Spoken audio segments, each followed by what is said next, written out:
Good morning friends, स्वागत है आपका आपके चैनल सोलो फिजिक्स में। और आज का हमारा टॉपिक है स्केलर एंड वेक्टर पोटेंशियल। तो आज के इस वीडियो में हम देखेंगे कि स्केलर एंड वेक्टर पोटेंशियल क्या होता है। साथ ही साथ हम ये भी देखेंगे कि मैक्सवेल्स इक्वेशन को इन टर्म्स ऑफ ईएम पोटेंशियल या इलेक्ट्रोमैग्नेटिक पोटेंशियल के रूप में कैसे लिख सकते हैं। तो वीडियो को शुरू करते हैं। सबसे पहले हम ये बात को जानते हैं कि हमने पहले क्या पढ़ा हुआ है, उसके बाद हम बात करेंगे कि हमें पढ़ना क्या है। देखिए, मैंने यहाँ पर दो इक्वेशंस लिखे हैं। यहाँ पर ये जो ऑपरेटर है जो कि उल्टा त्रिभुज के जैसा लगता होगा आप लोगों को, ठीक है, वो है डेल ऑपरेटर। और डेल ऑपरेटर के साथ जब हम किसी का डॉट प्रोडक्ट करते हैं तो उसे हम कहते हैं डाइवर्जेंस। और जब उसी डेल ऑपरेटर के साथ किसी का हम अगर क्रॉस प्रोडक्ट लेते हैं तो हम उसे कहते हैं कर्ल। तो याद रखिएगा, यहाँ पर क्या है, ये divergence of curl of a vector जो होता है वो जीरो होता है। ये एक प्रॉपर्टी है किसका, डेल ऑपरेटर का। साथ ही साथ curl of gradient of a scalar, याद रखिएगा ये स्केलर टर्म है, जो फाई लिखा हुआ है मैंने यहाँ वो स्केलर है। तो curl of gradient of a scalar जो होता है वो भी जीरो के इक्वल होता है। ये दो प्रॉपर्टीज हम लोगों ने देखा, इसे हमने पहले वाले सेमेस्टर्स में पढ़ा हुआ है। साथ ही साथ क्या देखते हैं हम, मैक्सवेल इक्वेशन क्या होता है। तो मैक्सवेल ने चार इक्वेशन दिए थे। उसने क्या किया कि इलेक्ट्रोमैग्नेटिक थ्योरी के जो इंटीग्रल फॉर्म वाले थ्योरम्स थे, जैसे फैराडे लॉ, गॉस लॉ, ठीक है, इन सबको डाइवर्जेंस यानी कि डिफरेंशियल फॉर्म में लिखा था मैक्सवेल ने। तो उसने चार इक्वेशन दिए। क्या दिए, divergence of E is equal to rho by epsilon naught, divergence of B is equals to 0, curl of E is equals to minus dB by dt, and curl of B is equals to mu naught J plus mu epsilon del E by del dt। यहाँ पर इन चारों equation का derivation कैसे होता है उस पर मैंने वीडियो बनाया हुआ है। आप सिंपली जाके सर्च करो Maxwell's equation by solo physics, तो वहां पर आपको इसका डेरिवेशन मिल जाएगा। अब आगे बढ़ते हैं। हमें क्या करना है ना कि स्केलर एंड वेक्टर पोटेंशियल को डिफाइन करना है। सबसे पहले उसे हम कैसे कर सकते हैं, हमने यहाँ पर चार इक्वेशन लिए हुए हैं मैक्सवेल के, जिसके बारे में मैंने आपको बता दिया कि इसे हमने डिराइव किया हुआ है। अब ध्यान दीजिए, यहाँ पर ये जो E है ना वो इलेक्ट्रिक फील्ड है, एप्सिलॉन जो है उसे हम परमिटिविटी कहते हैं। और यहाँ पर देखिए, यहाँ पर लिखा हुआ है मैंने डाइवर्जेंस ऑफ B जो है मैग्नेटिक फील्ड है, E इलेक्ट्रिक फील्ड है, B मैग्नेटिक फील्ड है, T फॉर टाइम आपको पता है, एंड म्यू जो है ना उसे हम कहते हैं permeability, and J is the current density and rho is the charge density. बस यहाँ तक मैंने इंट्रोडक्शन दे दिया आपको। अब हम आगे बढ़ते हैं। मैक्सवेल का सेकेंड इक्वेशन क्या कहता है, यहाँ पर देखिए, डाइवर्जेंस ऑफ B जो होता है ना वो होगा इक्वल्स टू जीरो के। डाइवर्जेंस ऑफ B जो है वो इक्वल होगा जीरो के। अब एक बात यहाँ पर मैंने प्रॉपर्टी यहाँ पे इस्तेमाल करूंगा, ध्यान से देखिएगा, क्या है, divergence of curl of a vector जो है वो भी जीरो होता है। ध्यान दीजिएगा, divergence of curl of a vector वो भी जीरो होता है, and divergence of magnetic field भी जीरो है। यानी कि मैं चाहूं तो इस जीरो के बदले क्या लिख सकता हूं, अगले स्टेप में मैं लिख सकता हूं curl of B is equals to divergence of curl of a vector, जहां पर A एक वेक्टर है। अब ये कौन सा वेक्टर है, इसे क्या कहते हैं, उसे हम आगे देखेंगे। यहां पर देखिए, अगर मैं इन दोनों को कंपेयर करूं तो ये डाइवर्जेंस के साथ मल्टीपल B है और यहां पर डाइवर्जेंस के साथ मल्टीप्लाई ये है, ठीक है। आपने बच्चा क्लास में, छोटे क्लास में पढ़ा होगा, अगर एक्स वाई मान लेते हैं बराबर XZ है तो इसका मतलब क्या होता है कि Y बराबर Z होगा। ये आप लोगों ने पहले से पढ़ा हुआ है, सिंपल सा मैथमेटिकल प्रॉपर्टीज है। उसी प्रॉपर्टी का जो इस्तेमाल है हम यहाँ पर करेंगे। तो हमें क्या मिलता है देखते हैं। हमें देखिए, यहाँ पर डाइवर्जेंस से मल्टीप्लाई है क्या B, और यहाँ पर डाइवर्जेंस से मल्टीप्लाई है curl of a vector A। यानी कि यहाँ से मैं कह सकता हूँ ये जो B वेक्टर होगा वो इक्वल होगा कर्ल ऑफ A का, ठीक है। अब आगे बढ़ते हैं। जैसे यहाँ पर दोबारा देखिएगा, यहाँ पर जो A है ना उसे मैग्नेटिक वेक्टर पोटेंशियल कहते हैं, where A is known as magnetic vector potential.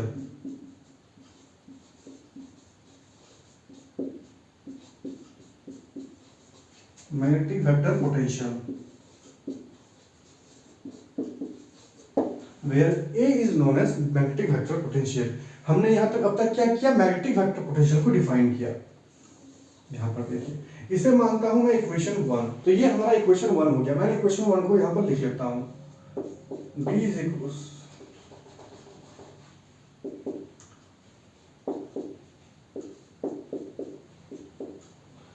अब कुछ बातें मैं आपको बताता हूं, उसके बाद समझिएगा। हमने क्या किया ना कि बी वाले इक्वेशन का इस्तेमाल करके मैग्नेटिक फील्ड को डिफाइन कर दिया। अब हम क्या करेंगे, हम इक्वेशन 3 को इस्तेमाल करके हम इलेक्ट्रिक फील्ड को डिफाइन करने वाले हैं। क्या लिखेंगे हम देखते हैं। फ्रॉम इक्वेशन 3 हमें क्या मिलता है, सॉरी फ्रॉम इक्वेशन 3 हमारे पास है कर्ल ऑफ ई जो होता है इलेक्ट्रिक फील्ड का कर्ल, वो इक्वल होता है -dB/dt का। इससे तो कहने का और तरीका है कि time differential of magnetic field produce an electric field. ये अलग अलग तरीके होते हैं उसे बताने के, तो वो मैं आपको यहाँ पर सिंपली मैथमेटिकल कैलकुलेशन में ही जा रहा हूँ फिलहाल। एक सिंपल सा यहाँ पर मैंने ये इक्वेशन को लिखा। अब हमें इसे सॉल्व करना है। सॉल्व करने के लिए जगह चाहिए, जगह की मुझे इसे मिटाना पड़ेगा। तो हम देखते हैं हमें आगे क्या मिलता है। चलिए, अभी तक तो हम लोगों ने इस इक्वेशन को देखा और हमें एक इक्वेशन मिला है जो कि ये है B = कर्ल ऑफ A।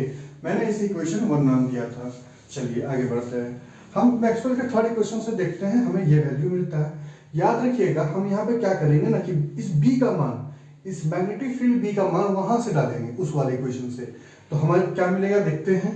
हमें मिलेगा curl of E = -del/del t। अब B के बदले में लिखूंगा कर्ल ऑफ A। सिंपल सा कैलकुलेशन है, कुछ मैंने किया नहीं। B के बदले क्या किया, कर्ल ऑफ A लिख दिया, जो कि हमने निकाला है पहले ही। एक सवाल मैं आप लोगों के लिए छोड़ता हूं कि मैंने यहाँ पर डेल ऑपरेटर की सिर्फ इसी प्रॉपर्टी का इस्तेमाल क्यों किया। मैं किसी और प्रॉपर्टी का भी इस्तेमाल कर सकता था, याद रखिएगा, ठीक है। 0 के बदले मैं इसे भी इस्तेमाल कर सकता था, बट आप मुझे बताइए कि मैंने सिर्फ इस प्रॉपर्टी का इस्तेमाल क्यों किया। आगे बढ़ते हैं तब तक हम। या मैं इसे ऐसा भी लिख सकता हूं, कर्ल ऑफ E जो होता है वो एक माइनस, मैं इस टर्म को इधर ला रहा हूं, तो ये माइनस वाला टर्म है, इधर आकर के प्लस हो जाएगा del/del t, और यहाँ पे हमें मिलेगा कर्ल ऑफ A = 0। अब फिर से ध्यान दीजिएगा, मैंने क्या कहा, मैं डेल ऑपरेटर की प्रॉपर्टी को इस्तेमाल करूंगा। हम ये इस्तेमाल इसलिए कर रहे हैं कि हम इक्वेशन को थोड़ा छोटा कर पाए, बट लास्ट में मैं कुछ और भी बताऊंगा इसके बारे में। आगे बढ़ते हैं। मैं यहाँ पर इस प्रॉपर्टी का इस्तेमाल मैंने पहले ही कर लिया है। अब मैं इस प्रॉपर्टी का इस्तेमाल करूंगा डेल ऑपरेटर की। ध्यान से देखिए, वो क्या कहता है, curl of gradient of a scalar is equal to the 0। तो यहाँ पर ये भी 0 है, तो मैं यहाँ पर क्या कर सकता हूँ इसके बदले, देखिएगा, मैं यहाँ इस 0 के बदले लिख सकता हूँ कर्ल ऑफ 5, क्योंकि इसका वैल्यू भी 0 होता है, तो वो दोनों इक्वेट हो गए, दोनों इक्वल हो गए। अब ध्यान दीजिएगा, बहुत सारे बुक्स में यहाँ पर फाई के बदले भी लिखा रहता है, तो गलत नहीं है, दोनों एक ही चीज है। जहां पर डिफाइन क्या करेंगे हम कि ये जो फाई है, सॉरी एक मिनट, ये कर्ल नहीं होगा, ये ग्रेडियंट ऑफ स्केलर। ग्रेडियंट का मतलब होता है कि डायरेक्ट मल्टीप्लिकेशन हमने कर दिया, ना हमने डॉट प्रोडक्ट लिया है ना क्रॉस प्रोडक्ट लिया है। ठीक है, आगे बढ़ते हैं। अगर किताब में आप देखोगे तो बहुत सारे अगर भी दिया हुआ है, तो उस समय ये फाई को डिफाइन किया, सॉरी ये भी को डिफाइन किया जाता है एज अ स्केलर पोटेंशियल। तो मैंने यहाँ पर as a scalar quantity phi लिया हुआ है। आगे बढ़ते हैं, ध्यान से देखिए, तो मैं यहाँ पर कुछ चेंजेस करने वाला हूँ, देखिएगा, कर्ल ऑफ E प्लस, यहाँ पर देखिए, इसे मैं क्या कर रहा हूँ, थोड़ा सा आगे पीछे कर रहा हूँ, थोड़ा सा क्या करता हूँ, देखिए, कर्ल को मैंने आगे कर दिया, इसको मैंने पहले लिखा और इस वाले को मैं यहाँ पर ला रहा हूँ, तो हमें क्या मिलेगा, curl of dA/dt is equals to curl of gradient of phi, ये मिला हमें। अब आपके मन में एक सवाल आएगा कि क्या हम ऐसा कर सकते हैं, चेंज कर सकते हैं? तो मेरा जवाब है हाँ, कर सकते हैं, बट सिर्फ एक कंडीशन यहां पर आता है। वो कंडीशन क्या है?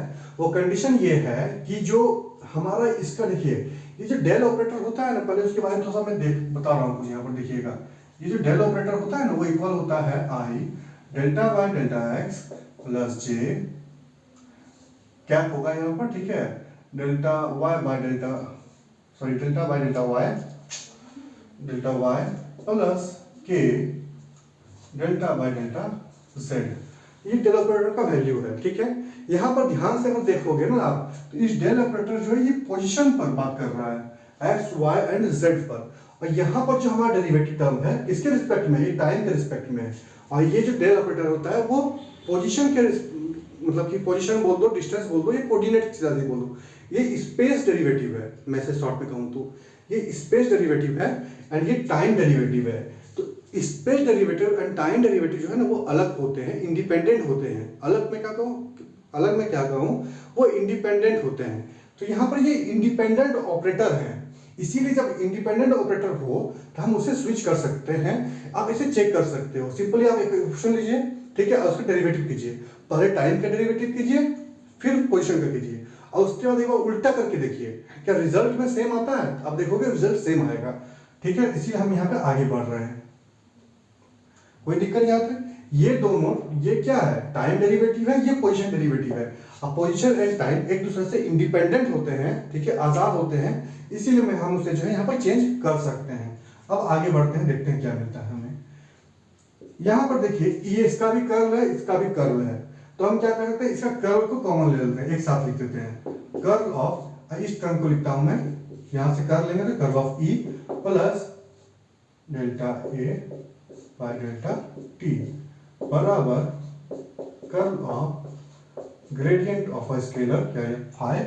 ये हमें वैल्यू मिला, सिंपल से वापस से वही बात, क्या कि अगर x y बराबर है x z का, तो y भी z के बराबर होगा, सिंपल सा बात है।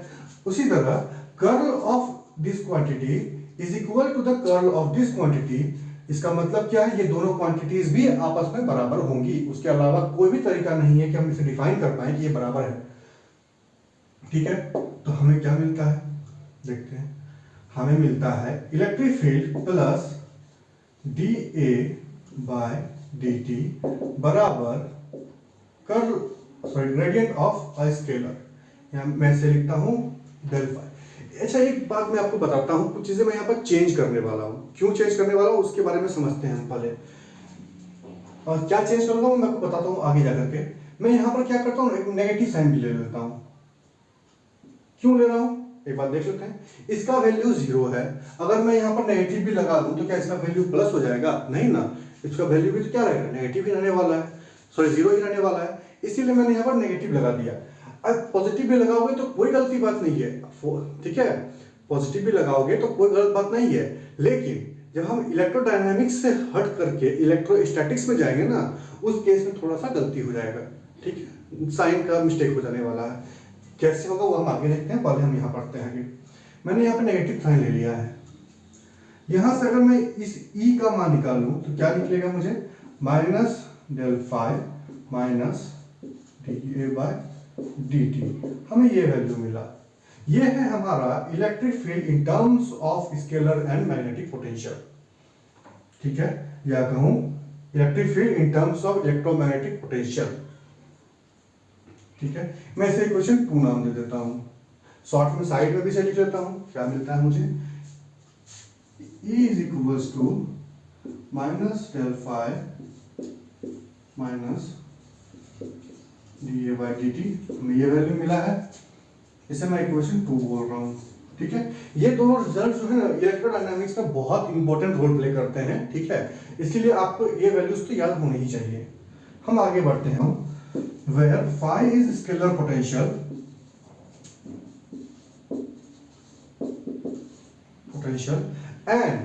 and equation 1 and 2, equations 1 and 2 are known as electric and magnetic field, electric and magnetic field in terms of electromagnetic potential.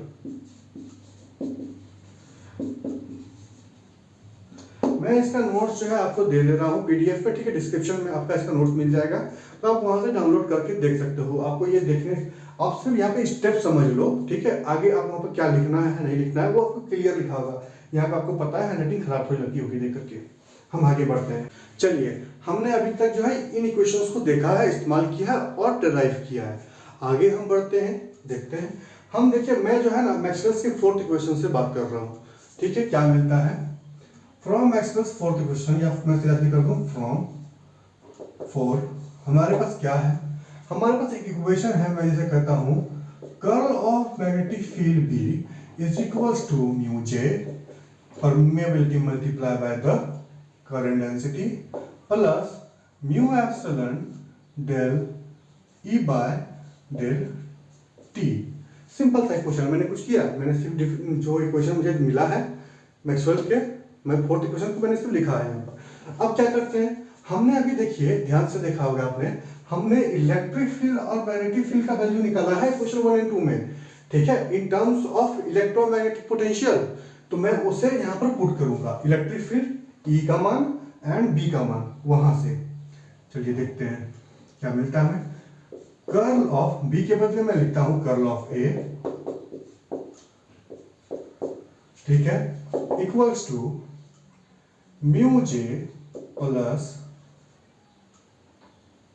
Mu epsilon del by del t and इस वाले का वैल्यू इलेक्ट्रिक फील्ड ई का मान क्या है minus del phi minus D A by d t. हमें यह value पता है, हमने अभी डिराइव किया जस्ट, मैंने अभी तक सिर्फ वैल्यूज को पुट किया है। अब इसे थोड़ा सॉल्व करते हैं, ठीक है। सॉल्व करने के लिए आपको एक और प्रॉपर्टी यहाँ पर पता होना चाहिए, जो कि मैंने यहाँ पर लिखा नहीं है, मैं उसे लिख देता हूँ। मैंने देखिए एक प्रॉपर्टी को यहाँ पे और लिख दिया है डेल ऑपरेटर की, उसे हम देख लेते हैं कि जो कर्ल ऑफ अ वेक्टर होता है ना, याद रखिए ये वेक्टर्स हैं, वेक्टर साइन छूट जाता है मुझसे भी, ठीक है। कर्ल ऑफ अ वेक्टर जो होता है वो इक्वल होता है gradient of divergence of a vector A, यहाँ पर फिर छूट गया, ठीक है, माइनस डेल स्क्वायर ए। हमें ये वैल्यूज पता है, ठीक है। ये प्रॉपर्टीज होती हैं डेल ऑपरेटर की, मैं इस पर वीडियो बनाने वाला हूं, आप वेट करो। मैं एक एक करके डेल ऑपरेटर की सारी प्रॉपर्टीज को भी बताऊंगा आप लोगों को, डिराइव करके भी दिखाएंगे कि ऐसा इसके इक्वल आता है। आगे हम बढ़ते हैं। फिलहाल कर्ल ऑफ ए जो है वो इक्वल क्या है डेल ऑपरेटर के, याद रखिएगा जैसे कि मैंने लिखा, जैसे लिखा मैंने एज इट इज लिखने वाला हूँ, कोई सॉरी मैं कुछ यहाँ पर करने वाला चेंजेस नहीं हूँ, ठीक है। देखिए curl of gradient of vector A minus del square A बराबर, मैंने कुछ किया सिर्फ प्रॉपर्टीज को यहाँ पर लिखा, म्यू जे प्लस ये जे भी वेक्टर है, वेक्टर साइन छूट रहा है तो अब नोट्स पे देखोगे वहां पर शायद नहीं छूटा हो, ठीक है। चलिए अब हम क्या करते हैं ना, यहाँ पर मल्टीप्लाई कर देते हैं, सिंपल सा है। क्या कर सकते हैं, mu epsilon del by del t, इसको लिख सकता हूं मैं माइनस डेल फाई। चलिए मैंने अभी कुछ नहीं किया, सिर्फ इस टर्म को एक बार इससे मल्टीप्लाई किया है, अब एक बार इस टर्म को इससे मल्टीप्लाई करूंगा तो हमें क्या मिलता है, चलिए देखते हैं। प्लस या एक काम करते हैं, इसे हम माइनस ले लेते हैं। चलिए इस माइनस को मैंने यहाँ पे बाहर ले लिया, यहाँ पर देखिएगा माइनस अंदर था इसीलिए मैंने यहाँ पे माइनस नहीं लिखा, ये अंदर मल्टीप्लाई होगा तो यहाँ माइनस आ जाएगा। अब म्यू एप्सिलॉन, यहाँ पर देखिए ये डेल बाय डेल टी, ये भी डेल बाय डेल टी, तो इसे मैं क्या लिखूंगा d2 बाय dt2 और यहाँ पर ए वेक्टर, सिंपल सा था। मैंने अभी तक कोई बड़ा काम नहीं किया है। अब हम आगे बढ़ते हैं। अब हम यहाँ पर क्या कर सकते हैं, सोचिएगा। मैं क्या करता हूँ ना, सबसे बड़े पावर्स जो होते हैं मैं उन्हें एक तरफ ला रहा हूँ, ठीक है। एंड इस म्यू जे को, अच्छा एक काम करते हैं, चलिए म्यू जे को मैं इधर ले आता हूँ यहाँ पर, तो वो क्या हो जाएगा माइनस म्यू जे, ठीक है, प्लस में था तो माइनस हो गया। मैं इस वाले टर्म को ला रहा हूं इधर, तो क्या हो जाएगा डेल स्क्वायर ए, ठीक है, डेल स्क्वायर ये माइनस में था इधर आके प्लस में हो गया। अब देखते हैं, मैंने इसको इधर लिख दिया, अब ये भी उधर जाएगा, तो मैं उससे पहले बाद में देखता हूं, पहले उस टर्म को। चलिए ये वाला टर्म यहां से आया, मैंने यहाँ पर एरोस भी दे दिए, आपको समझ में आएगा। मैं बड़े पावर्स को एक साथ लिखना चाह रहा हूँ, इसीलिए मैं यहाँ पर इस टर्म को यहाँ पर ला रहा हूँ। ठीक है, ये माइनस है म्यू एप्सिलॉन d2a/dt²। ठीक है, मैंने बड़े पावर्स को एक साथ लिख रहा हूँ। आगे बढ़ते हैं। अब मैं इस टर्म को उधर ले जा रहा हूँ, तो क्या होगा, प्लस में है ये टर्म, उधर जाकर के माइनस हो जाएगा, इक्वल टू के उस साइड जाएगा तो माइनस हो जाएगा, minus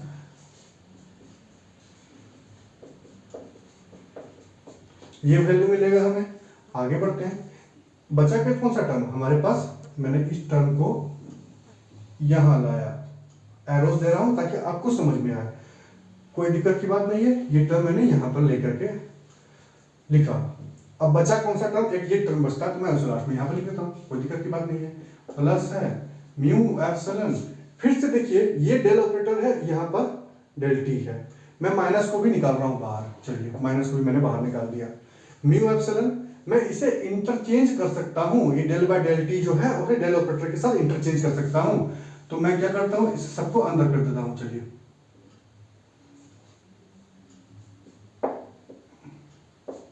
mu epsilon del mu epsilon d5/dt, मैं ऐसा लिख सकता हूं इसे, कोई बड़ी बात नहीं है। मैंने क्या किया, सिर्फ इस वाले टर्म को इधर किया, ये कांस्टेंट्स हैं तो कांस्टेंट्स को भी मैंने अंदर ही मल्टीप्लाई कर दिया, कोई बड़ी बात यहां तक नहीं है। आगे हम बढ़ते हैं। माइनस म्यू जे बराबर del square A minus mu epsilon d2a/dt², sorry minus, यहां पर देखिए यहां भी डॉट प्रोडक्ट है, यहां भी डॉट प्रोडक्ट है, हम डेल को कॉमन ले लेते हैं, हम डेल को कॉमन ले लेते हैं। चलिए हमारे पास क्या बचता है, डेल डॉट ए। ठीक है, डॉट प्रोडक्ट नहीं, तो मैं ऐसे ही लिखता हूं। ठीक है, यहां पे हमें मिला क्या, डेल डॉट ए प्लस, मैंने माइनस भी कॉमन लिया इसीलिए यहां पे सिर्फ डेल डॉट ए बचा है, फिर माइनस यहां पे निकलेगा, डेल बाहर निकल चुका है, बचा क्या, म्यू एप्सिलॉन d5/dt। हमें ये इक्वेशन मिला, मैं इसे एक नाम दे देता हूं इक्वेशन नंबर 3, कोई बड़ी बात नहीं है, इक्वेशन को नाम देते हैं। ये हमारा निकल गया फोर्थ इक्वेशन से एक वैल्यू। बहुत गंदा सा इक्वेशन लगता होगा देख करके, ठीक है भी गंदा, इतना लंबा इक्वेशन मुझे भी पसंद नहीं है, बट क्या करें, चलिए लिख देते हैं। यहां पर मैंने इस इक्वेशन को लिख दिया है, अब हम आगे बढ़ते हैं। ठीक है, अब हम क्या देखते हैं, मैक्सवेल्स के फ्रॉम फर्स्ट इक्वेशन। कौन सा फर्स्ट इक्वेशन, ये मैक्सवेल का फर्स्ट इक्वेशन कौन सा है, यहां पर देखिए divergence of E is equal to rho by epsilon naught, मैं उसे यहां पर लिख देता हूं divergence of E is equal to rho by epsilon naught. अच्छा, एप्सिलॉन नॉट फ्री स्पेस के लिए होता है, यहां पर सिर्फ एप्सिलॉन लिखा हुआ, मैंने एप्सिलॉन ले लिया। चलिए यहां पर वापस से हम जो है ना इस E का मान पुट करेंगे, क्या मिलता है देखते हैं। चलिए curl of divergence, sorry E equals, sorry E के बदले हम क्या लिखेंगे, minus gradient of phi minus dA/dt। यहां पर देखिए वापस से equation, curl sorry E is equal to minus del phi minus dA/dt, वही चीज मैंने यहां पर E के बदले लिखा, equals to rho by epsilon. चलिए यहां पर मैं क्या करता हूं, एक काम करते हैं हम, यहां पर एक माइनस साइन दे देता हूं, यहां माइनस दूंगा, कहां से आया माइनस, मैंने दोनों साइड माइनस से मल्टीप्लाई किया, तो एक माइनस यहाँ पे आ गया, ये टर्म क्या हो जाएगा, प्लस हो जाएगा। ठीक है, कोई बड़ी बात यहाँ तो नहीं, मैंने यहाँ से माइनस कॉमन लेकर के उधर भेज दिया, या ऐसे भी आप बोल दो कि मैंने माइनस मल्टीप्लाई कर दिया दोनों साइड, आपको जो समझना है। यहाँ पर आगे बढ़ते हैं, ये मल्टीप्लाई होगा एक बार इससे और एक बार इससे, तो हमें क्या मिलता है, del square phi plus plus del dot dA/dt is equals to minus rho by epsilon.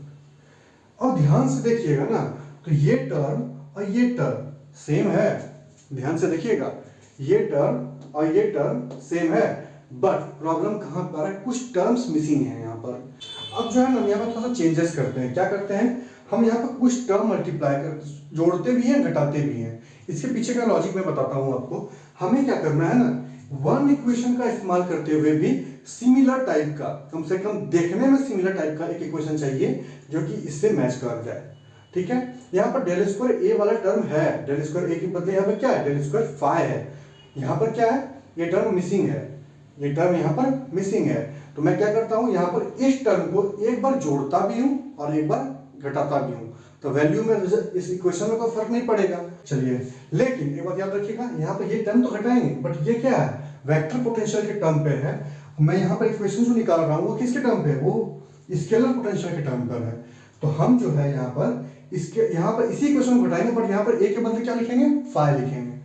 तो हमें देखते हैं क्या मिलता है, डेल स्क्वायर फाई माइनस, यहाँ माइनस था इसलिए मैं माइनस वाले के टर्म को पहले लिखता हूं, minus mu epsilon d2 phi by dt square.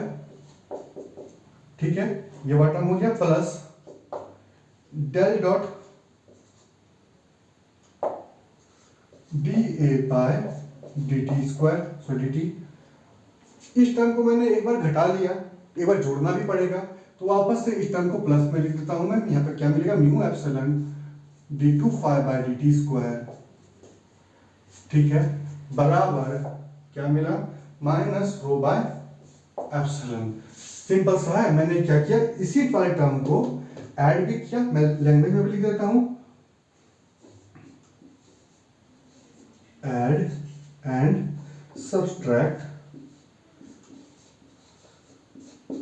क्या सब्सट्रैक्ट करते हैं, mu epsilon d phi by dt square, d2 phi by dt square.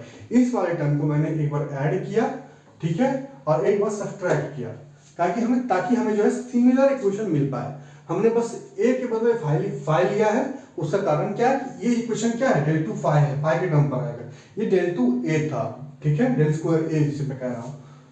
चलिए, या हमें क्या मिलेगा, del 2 phi minus mu epsilon del 2 phi by del T square, plus यहां पर देखिए डेल बाय डेल टी इसमें भी है, डेल बाय डेल टी इसमें भी है, तो हम क्या करते हैं ना, डेल बाय डेल टी को कॉमन ले लेते हैं। हमारे पास क्या मिलता है, हमें मिलता है डाइवर्जेंस ऑफ ए, ठीक है, divergence of A plus mu epsilon del phi by del T equals to minus rho by epsilon. मैंने क्या किया, डेल बाय डेल टी यहां से कॉमन ले लिया, डेल बाय डेल टी यहां से कॉमन ले लिया। हम ले सकते हैं, हम इसे इंटरचेंज कर सकते हैं, तो हम कॉमन भी ले सकते हैं, कोई दिक्कत की बात नहीं है। ये जो है ना, दो इक्वेशंस हमें मिलते हैं, मैं इक्वेशन 4 नाम देता हूं, ठीक है। हमें ये दो इक्वेशंस मिले हैं, हमने ये दो इक्वेशन इस्तेमाल किए, याद रखिएगा ये दोनों इंपॉर्टेंट मैं कहता हूं, ठीक है, वेरी वेरी वेरी इंपॉर्टेंट। अगर हम आपको इलेक्ट्रोडायनामिक्स पढ़ना है, 4 वेक्टर्स पढ़ने हैं, ठीक है, टेंसर्स पढ़ना है, ठीक है, तो उस केस में आपको इनका बहुत सारा ज्यादा काम पड़ेगा। तो ये दोनों इंपॉर्टेंट फॉर्मूला है, b is equals to curl of a and e is equals to minus del phi minus D by D T. ये दोनों इक्वेशंस जो है ना, वो बहुत ज्यादा इंपॉर्टेंट नहीं है, ठीक है। ये देखिए, आपको एक भद्दा सा मैं कहूँ या अगली सा एक इक्वेशन दिखता होगा, दो इक्वेशन, एक बड़े बड़े इक्वेशंस, ठीक है, इसका इस्तेमाल नहीं है जनरली, इसे हम आगे जाकर सॉर्ट करने वाले हैं, ठीक है, आने वाले वीडियोस में। बट हमारा टॉपिक था Maxwell equation in terms of electromagnetic potential, इसीलिए हम लोगों ने इन दोनों इक्वेशंस को डिराइव किया, ठीक है। चलिए आगे बढ़ते हैं। ये क्या बढ़िया, तो खत्म हो गया, ठीक है। अब हाँ, मैंने आपको बताया था कि माइनस मैंने वहां पर क्यों लिया था। यहाँ पर ध्यान दीजिएगा, मैंने स्टार्टिंग में जब वीडियो बना रहा था उस समय मैंने आपको बताया था कि यहाँ पे मैंने माइनस लिया डेल फाई में अपने मन से। क्यों, इस वाले को मैंने माइनस पे क्यों लिखा, सवाल है ये, बहुत जरूरी सवाल है, देखते हैं। चलिए, उस सवाल का जवाब मैं दे देता हूँ आपको पहले। E equals to minus del phi minus D A by D T. मान लीजिए हम इलेक्ट्रोस्टैटिक्स की बात करें, इन केस ऑफ इलेक्ट्रोस्टैटिक्स, देखिए अगर इलेक्ट्रोस्टैटिक्स की बात नहीं करें तो यहाँ पे प्लस भी तो कोई बड़ी बात नहीं होगी, ठीक है। लेकिन अगर इलेक्ट्रोस्टैटिक्स के अब सबसे अच्छा क्या होगा, एक इक्वेशन लो जो कि सब जगह वैलिड हो। तो हमने क्या किया, इलेक्ट्रोस्टैटिक्स के केस में क्या होगा, टी जो होता है ना, वो टेंड्स टू 0 हो जाता है। यानी कि इलेक्ट्रोस्टैटिक्स में क्या होता है, चार्ज मूव नहीं कर रहे हैं, तो ये टी का कोई वैल्यू नहीं है, उस केस में ई क्या होगा, equals to minus del phi. और आपने इलेक्ट्रोस्टैटिक्स में ये वाला इक्वेशन पढ़ा होगा, E is equals to minus dv by dt, sorry dr, dv by dr। ये आपने क्लास 12th में पढ़ा होगा ये वाला इक्वेशन। तो वहाँ पे v का मैंने यहाँ पे फाई को, स्केलर पोटेंशियल को फाई के रूप में डिफाइन किया, तो मैं यहाँ पे फाई ले लेता हूँ। चलिए, यहाँ पर मैंने कोई बड़ी बात नहीं की, यहाँ पर माइनस होता है इलेक्ट्रोस्टैटिक्स के केस में, इसीलिए मैंने यहाँ पर स्टार्टिंग में ही माइनस ले लिया था, वरना इसकी कोई जरूरत नहीं थी। चलिए, एक इक्वेशन लेना है जो कि सब जगह वैलिड हो, इसीलिए मैंने सिंपल कर दिया आप लोगों के लिए। मैंने क्या किया, बुक्स में सिंपल किया है। मैं जो यहाँ पर आपको बता रहा हूँ ना, वो ग्रिफिथ्स की बुक है, ठीक है। आप सर्च करोगे आपको मिल जाएगी वो book, electrodynamics by David J Griffith. एक अच्छी किताब है इलेक्ट्रोडायनामिक्स के लिए। तो बस फिलहाल वीडियो में इतना ही, मिलते हैं नए वीडियो में नए टॉपिक के साथ।